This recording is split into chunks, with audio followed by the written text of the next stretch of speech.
Hii ni Dira ya Dunia kutoka idhaa ya Kiswahili ya BBC. Mimi ni Roncliffe Odit. Taarifa yetu kuu usiku huu. Serikali ya Tanzania yawataka wananchi wasiokuwa na dharura kusalia majumbani kesho Disemba 9 kufuatia wito wa maandamano, huku Umoja wa Mataifa ukitaka vyombo vya usalama kujizuia kutumia nguvu.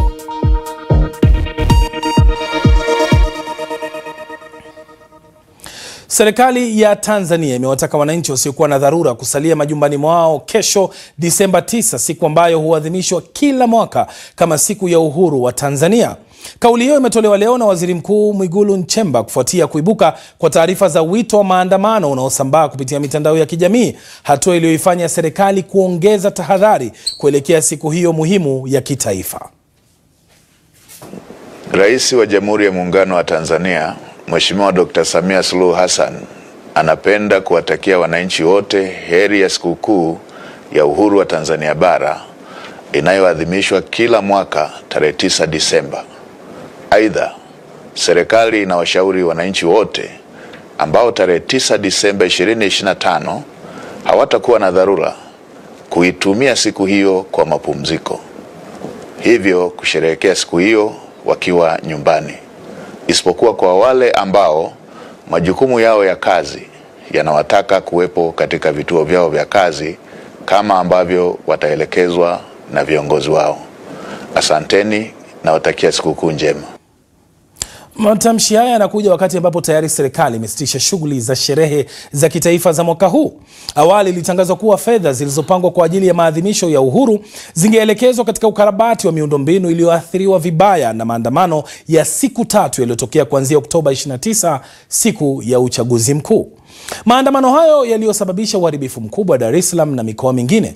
Kwa mujibu wa takwimu za awali za serikali, mamia ya ofisi za umma na binafsi ziliharibiwa, vyombo vya usafiri vikiwemo mabasi, magari na pikipiki kuchomwa moto, pamoja na vituo vya polisi na vituo vya mafuta kushambuliwa. Polisi wamepiga marufuku maandamano ya Disemba 9 na serikali imesisitiza kuwa inaendelea kudhibiti hali ya usalama. Waziri wa mambo ya ndani George Simbachawene amesema maandamano hayo ni haramu kwa kuwa hayana kibali, hayajulikani waandaaji wake, hayana ujumbe maalum wala ukomo unaowezesha polisi kupanga ulinzi.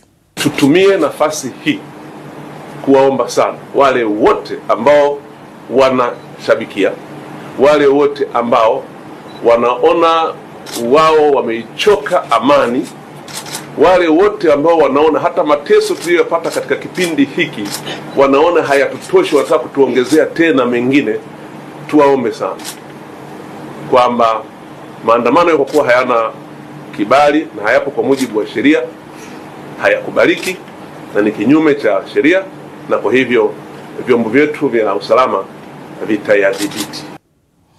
Wakati huo msongamano mkubwa wa wananchi umeshuhudiwa katika masoko na maduka makubwa nchini Tanzania, huku wakazi wakinunua chakula, maji na bidhaa nyingine muhimu kwa wingi.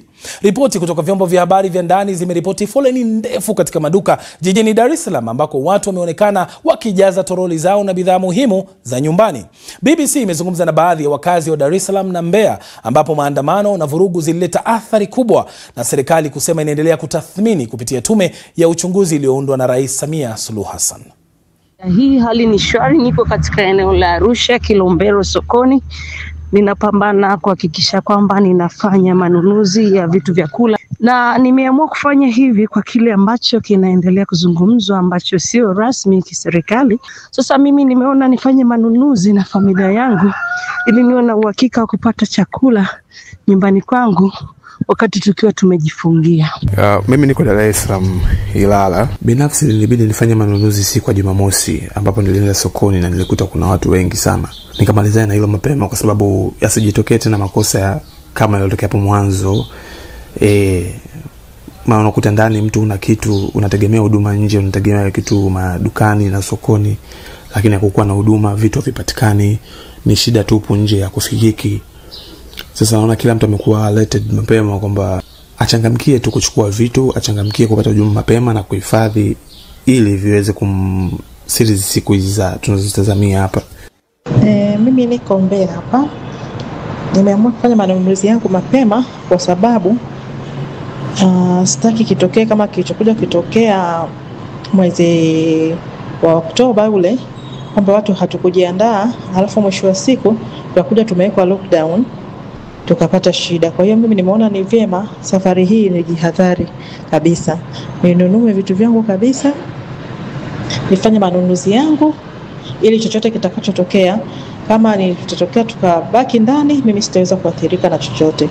Bei za masokoni kwa kweli mimi nimekuta tu ziko kawaida. Sasa haya yote yanahusianaje na hali ya haki za kibinadamu nchini Tanzania? Tuungane sasa na Saif Magango, ni msemaji wa kamishna wa haki za kibinadamu wa Umoja wa Mataifa. Karibu sana Magango. Kwanza tu serikali ya Tanzania inasema maandamano ni haramu na hayajapewa kibali. Hii mnaichukuliaje? Naam, asante sana kunialika. Maandamano hawezi kuwa kinyume na sheria. Katika haki za kibinadamu, katika sheria na kanuni za haki za binadamu, serikali lazima iambiwe tu kwamba maandamano yatatokea siku fulani, na ni kujulishwa tu, sio kuomba ruhusa. Wajulishwe, na wanapopata hiyo taarifa wawape waandamanaji ulinzi na katika barabara ili waweze kuandamana kwa amani kama ilivyo haki yao. Naam, tuzungumzie kidogo maandamano yatakayofanyika kesho iwapo yatatokea. Serikali inapaswa kufanya nini ili kuhakikisha kwamba haki za kibinadamu bado zinadumishwa? La kwanza ni kuhakikisha kwamba hakuna mtu hata yoyote, hata mmoja ambaye anauawa katika hayo maandamano. Utakumbuka baada ya uchaguzi wa tarehe 29 mwezi Oktoba, mamia ya watu wameuawa na wengine kupelekwa na kuwekwa vizuizini kiholela. Na mpaka wa leo wiki 5 zimepita na serikali haijakiri ni watu wangapi waliuawa, lakini imeweza kukiri watu ni mali gani iliharibiwa. Na kwa hiyo kwanza serikali hakikisha kwamba vyombo vya dola na vyombo vya ulinzi na havitumii nguvu kuzidi kiasi, ikiwemo pia nguvu inayoweza kusababisha kifo. Na pia isiwachukue watu ambao wanaandamana kuwapeleka na kuwapoteza kama ilivyokuwa mbeleni na kuweka katika vizuizini bila kufuata masharti yanayofaa katika kanuni za haki za binadamu. Turudi nyuma kidogo, Saif Magango. Matukio ya Oktoba 29 kama wiki 5 hivi zimepita tangu wakati huo. Je, nyinyi kama afisi ya haki za kibinadamu ya Umoja wa Mataifa umepata ripoti kamili ya kile kilichotokea kutoka kwa serikali ya Tanzania kuhusiana na mauaji, watu kuumia, watu kutoweka tangu Oktoba 29? Naam, hatujapata taarifa ya rasmi kutoka serikali, na ndio sababu tunaisihi serikali ifanye juu chini iwezekane kufanyika uchunguzi wa haki na ambao ni bainifu, ili ijulishe watu nini kilichotokea na watu walikufa kwa sababu gani. Tunajua kwamba serikali imeunda kamati ya kuangazia suala hili, na tunachowasihi ni kwamba hii serikali isiingiliwe kisiasa, hii kamati isiingiliwe kisiasa, ili iweze kufanya kazi kama ipasavyo katika hali ya uhuru, na pia iweze kufanya kazi yake kama inavyofaa bila kuingiliwa kisiasa na vyombo vya dola. Na swali ambalo Watanzania wanajiuliza ni je, tume hii ambayo imebuniwa ya Oktoba 29, je, juhudi hizi zinaridhisha inapohusu masuala ya haki za kibinadamu?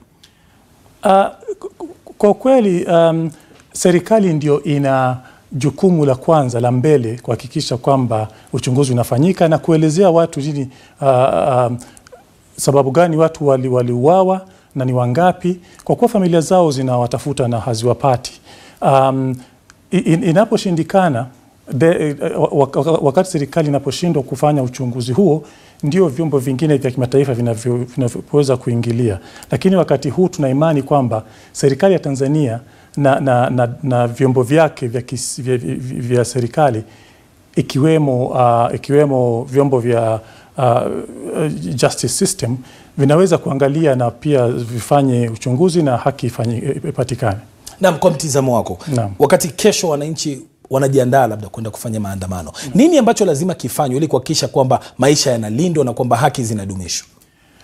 Kwanza wakijiandaa, serikali na vyombo vya usalama wahakikishe kwamba watu hawauawi, wasitumie bunduki na risasi kuua watu.